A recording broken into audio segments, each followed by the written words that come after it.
Hello বন্ধুরা, welcome to Ipsita's cooking tales. প্রায় 70 বছর আগে আমার শাশুড়ি মা বাংলাদেশে তার দিদির বিয়েতে এই পদটি খেয়েছিলেন। ওনার কাছ থেকে এই রান্নাটি আমি শিখেছি।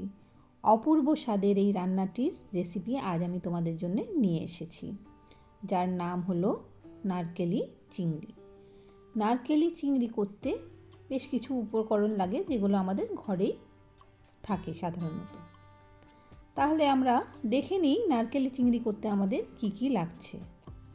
লাগবে চিংড়ি মাছ, ভালো করে শিরা বার করে ধুয়ে রেখেছি।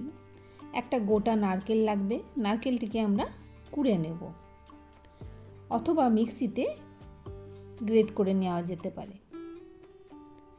আর আমাদের লাগছে চন্দ্রমুখী আলু, ছোট ছোট করে কেটে নেব।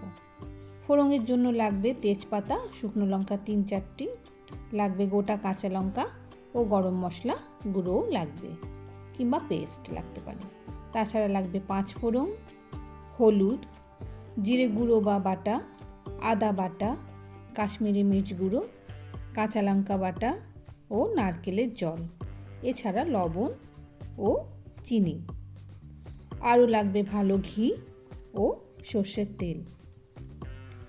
এবার আমরা চলে আসি রান্নাতে। প্রথমে চিংড়ি মাছ ও আলু নুন হলুদ মাখিয়ে নেব। কড়াই গরম হলে দেব 3-4 টেবিল স্পুন সর্ষের তেল ও দেব কিছুটা ঘি। ঘি দেওয়াতে সুন্দর একটা গন্ধ বের হয়ে আসবে। তেলের মধ্যে ঘি দিয়ে ভালো করে মিশিয়ে দেব। এবারে তেল গরম হলে চিংড়ি মাছগুলো দিয়ে হালকা করে ভেজে তুলে নেব। এই সময় গ্যাস থাকবে মিডিয়াম টু হাই। মাছ খুব বেশি ভাজবো না, তাতে চিংড়ি মাছ শক্ত হয়ে যায়, আমরা সবাই জানি সেটা। মাছ ভেজে নিলাম। মাছ ভাজা হয়ে গেলে মাছটা আমরা একটা আলাদা পাত্রে তুলে নেব। এবার ওই মাছ ভাজার তেলে দেব ডুমো করে কাটা চন্দ্রমুখী আলু।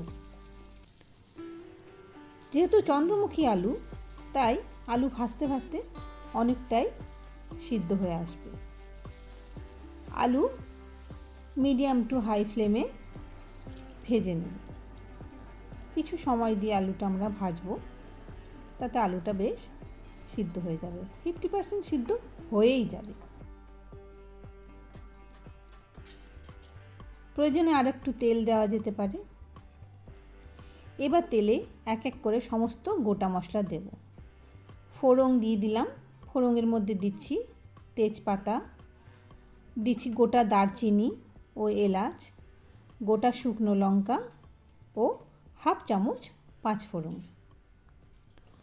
ফোড়ন ভাজার গন্ধ বের হলে এক এক করে দিয়ে দেব অন্যান্য সমস্ত বাটা মশলা। দেব আদা বাটা।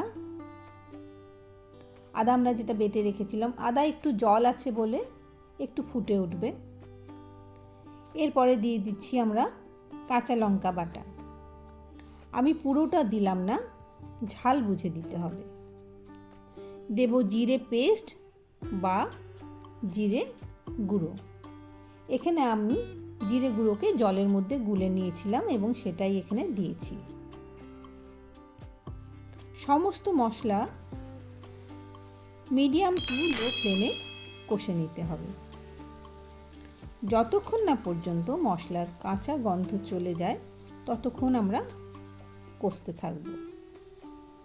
এরপর দেব 1 চামচ হলুদ গুঁড়ো, দিয়ে দেব কাশ্মীরি লঙ্কার গুঁড়ো ও লবণ।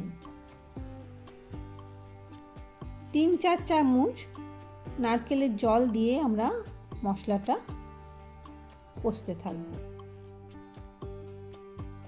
যাতে মশলাটা পোড়া না লেগে যায়। তাই জন্য আমরা এই জলটা ব্যবহার করব। নারকেলের জল না থাকলে তোমরা সাধারণ জলও ব্যবহার করতে পারো। আমার কাছে নারকেলটা ফাটিয়ে জলটা ছিল বলে আমি ব্যবহার করেছি। এরপরে আমরা ভাজা আলুটা এর মধ্যে দিয়ে দেব।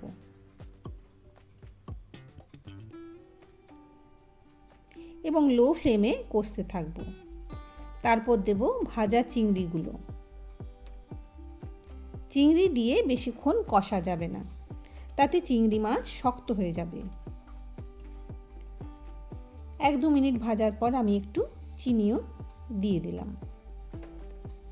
তারপর আমরা এর সাথে যোগ করব কোরানো নারকেল, যেটা আমরা কুড়ে রেখেছিলাম। এবারই কোরানো নারকেল দিয়ে সমস্ত মশলার সাথে পুরো ব্যাপারটা একসাথে ভাজতে হবে।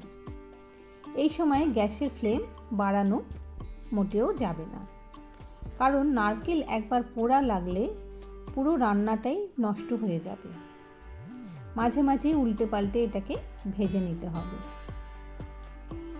একটা কথা বলে রাখি, এই রান্নাটা বহুদিন আগের একটা রান্না। যেহেতু আজ থেকে প্রায় 70 বছর আগে আমার শাশুড়ি মা তার দিদির বিয়েতে এটা খেয়েছিলেন, সুতরাং রান্নাটাকে বেশ পুরনো রান্নার মধ্যেই আমরা ফেলতে পারি। আচ্ছা, এবার আসি রান্নায়। 10 মিনিট মতন লো ফ্লেমে আমরা নারকেলটা ভাজতে থাকব, যতক্ষণ না পর্যন্ত নারকেলের কাঁচা গন্ধটা দূর হয়ে যেতে পারে। প্রয়োজনে একটু মুখে দিয়ে দেখে নেওয়া যেতে পারে যে নারকেলটা সম্পূর্ণ ভাজা হলো কি না। নারকেল ভাজতে ভাজতে আলুও বেশ সিদ্ধ হয়ে যাবে। নারকেল ভাজা হয়ে গেলে সুন্দর একটা গন্ধ সারা ঘরে ভরে যাবে, বোঝাই যাবে সুন্দর কোনো রান্না হচ্ছে। রান্নার শেষ পর্যায়ে গরম মশলা গুঁড়ো আমি আগে থেকে গুঁড়ো করে রেখেছিলাম, সেটাই দিয়ে দিয়েছি। 4-5টি কাঁচা চেরা লঙ্কা ও 1 চামচ ঘি দিয়ে হালকা নেড়ে দিয়ে তারপরে আমরা এটাকে একটা ঢাকা দিয়ে দেব। এইভাবে 15-20 মিনিট রেখে দিলেই রান্নার খুব সুন্দর একটা গন্ধ ভরে উঠবে। তৈরি হয়ে গেল নারকেলি চিংড়ি। এটাকে গরম ভাতের সাথে পরিবেশন করে দিন। আশা করি রেসিপি সবার পছন্দ হয়েছে। ভালো লাগলে লাইক, শেয়ার ও সাবস্ক্রাইব করো এবং পাশে থেকো। Thank you.